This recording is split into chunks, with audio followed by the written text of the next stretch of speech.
Break के बाद आप सभी का बहुत बहुत स्वागत है। आपके साथ मैं हूं कीर्ति दीक्षित। वक्त हो चला है मूक बधिरों के लिए समाचार का। आज नीति आयोग की गवर्निंग काउंसिल की छठी बैठक आयोजित की गई। वीडियो कॉन्फ्रेंसिंग के जरिए आयोजित की गई इस बैठक की अध्यक्षता प्रधानमंत्री नरेंद्र मोदी ने की। नीति आयोग की इस बैठक में सभी राज्यों के मुख्यमंत्री मौजूद रहे, लेकिन पंजाब के मुख्यमंत्री कैप्टन अमरिंदर सिंह और पश्चिम बंगाल की मुख्यमंत्री ममता बनर्जी बैठक से नदारद दिखे। बैठक को संबोधित करते हुए प्रधानमंत्री मोदी ने कहा कि अब जब देश अपनी आजादी के 75 वर्ष पूरे करने जा रहा है, तब गवर्निंग काउंसिल की बैठक और महत्वपूर्ण हो गई है। मैं राज्यों से आग्रह करूंगा कि आजादी के 75वें वर्ष के लिए अपने अपने राज्यों में समाज के सभी लोगों को जोड़कर समितियों का निर्माण हो। पीएम ने कहा कि हमें कोरोना के दौरान देखा है कि कैसे केंद्र और राज्य सरकारों ने राष्ट्र को सफल बनाने का काम किया है। इससे विश्व स्तर पर देश की सकारात्मक छवि बनी है। कई राज्यों ने तेज गति से विकास का काम किया। केंद्र राज्य साथ मिलकर काम करें, विकास प्राइम एजेंडा होना चाहिए। लद्दाख में लाइन और फैक्चुअल कंट्रोल को डिसएंगेजमेंट की प्रक्रिया जारी है। चीन अपनी सीमा में पीछे जा रहा है। चीन फिंगर 5 से 8 के बीच फैलाए सारे सामान बांधकर पीछे जा रहा है। अभी ये प्रक्रिया जारी है। इस बीच चीन ने लगभग 8 महीने के बाद ये भी माना कि गलवान में कमांडर समेत उसके भी कई जवान मारे गए। इस पूरे परिदृश्य के बीच दोनों देशों के सैन्य कमांडर आज एक बार फिर से बातचीत की टेबल पर हैं। सीमा पर तनाव को लेकर आज भारत चीन में कमांडर स्तर के 10वें दौर की बातचीत चल रही है। आज की इस वार्ता का एजेंडा गंगरा, हॉट स्प्रिंग और देपसांग है। चीनी कमांडर से विचार विमर्श के दौरान भारतीय पक्ष की अगुवाई कोर कमांडर पीजे के मेनन और आईटीबीपी के आईजी दीपम सेठ करेंगे। बता दें कि लद्दाख में चीनी सेना का वापस जाना भारत के लिए बड़ी रणनीतिक कामयाबी है। लद्दाख से चीन को पीछे हटने के लिए मजबूर करने को लेकर भारत ने एक रणनीति पर काम किया है।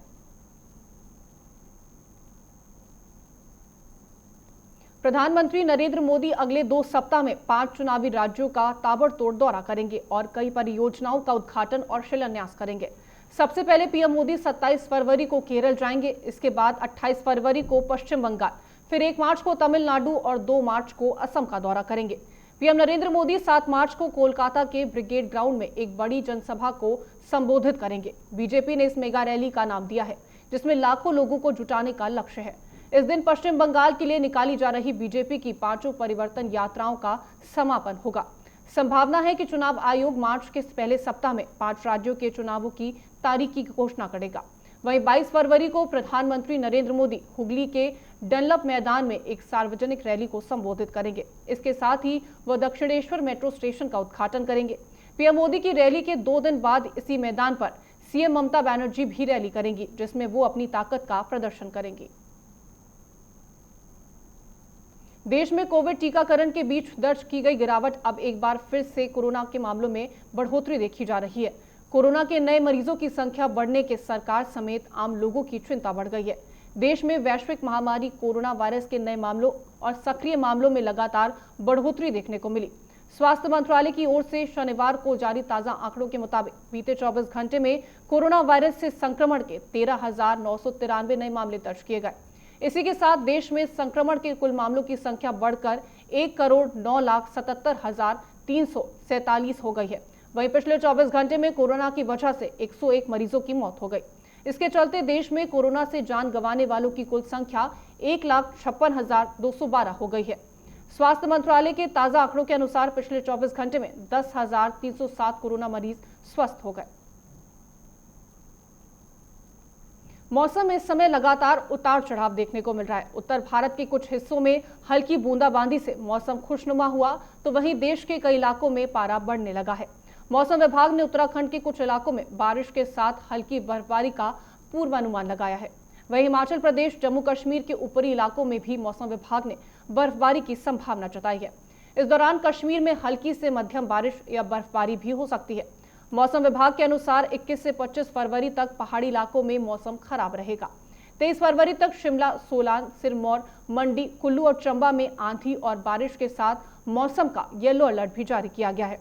राष्ट्रीय राजधानी दिल्ली में दिन के समय तापमान बढ़ता जा रहा है। हालांकि सुबह के समय कोहरा देखने को मिला। आज सुबह दिल्ली एनसीआर में कोहरे की चादर दिखाई रही, जबकि आईएमडी का अनुमान है कि अगले 3 दिन में पारा और बढ़ेगा। दिल्ली में लगातार बढ़ रहे पोल्यूशन को लेकर केजरीवाल सरकार गंभीर है। इसके लिए 4 मार्च को एक्सपर्ट और पर्यावरण संगठनों के साथ एक मीटिंग होने जा रही है। पर्यावरण मंत्री गोपाल राय ने बताया कि धूल के प्रदूषण को नियंत्रित करने के लिए एक दीर्घकालीन कार्य योजना बनाई जा रही है। इसके लिए एक 7 सदस्यीय कमेटी गठित की गई है। पर्यावरण मंत्री गोपाल राय ने मौजूदा प्रदूषण को कम करने के लिए पीडब्ल्यूडी और एमसीडी को पानी के छिड़काव में तेजी लाने के निर्देश दिए हैं। 7 सदस्यीय कमेटी धूल के प्रदूषण को लेकर एक एक्शन प्लान सरकार को सौंपेगी। इस कमेटी में डीपीसीसी, आईआईटी दिल्ली और डीएमआरसी के साथ साथ अलग अलग विभागों के लोग भी शामिल होंगे।